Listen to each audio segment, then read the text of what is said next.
And we're going to now replace this mirror. Place this one on the vehicle.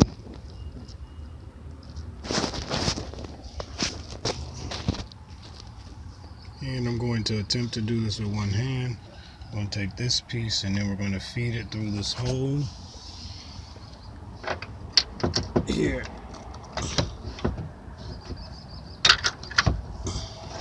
And then we want to get our 3 screws in the holes and get them lined up.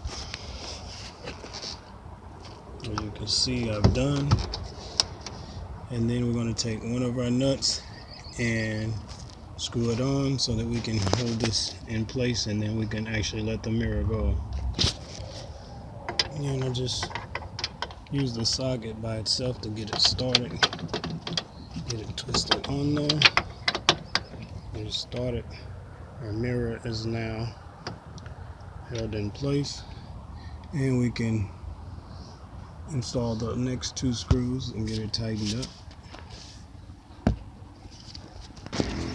Once we get those tightened up, we're going to make this connection, connecting the mirror back, so that we can test the functionality of the mirror before we finalize the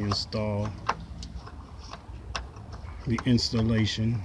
And just snap that back in place, and then we're going to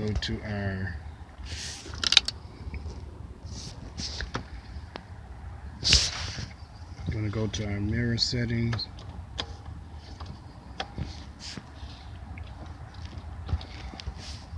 And test that our mirror works. Okay, for this vehicle, key needs to be in the home position, and down here to the left of the steering wheel is the controls for the mirror. And we just want to check the mirror function. And as you can hear, the mirror is actually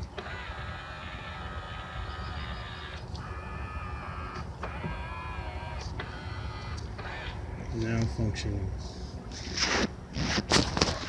At this point, guys, we're just going to tighten these nuts up and get the mirror tightened in. Now that the mirror's tightened in, we can replace this trim piece around where we changed the mirror at. And you can see at the bottom there's 2 little plastic pins, and one of them up here, and they correspond with these 2 holes here, and then one up there. So you just snap that back in place. Now that we have that snap back in place, we're going to lift up on our door panel and hook it back. We have our panel back on. Next, we're just going to pop it into place.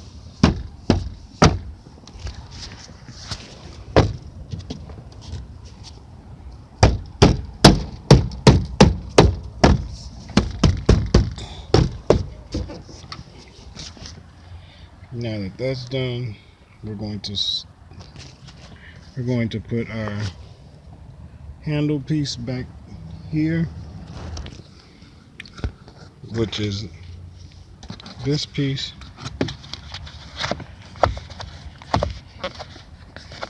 And just push it back in place, and then we're going to replace the screw and then the screw cover. Now that we have that replaced, next thing we're going to do is put the bezel back, snap that back in place around the door locking handle. Now our bezel's back in place.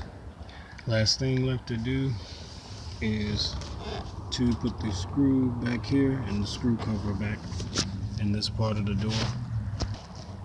Now that we have the screw cover back in place, everything is buttoned up on the door.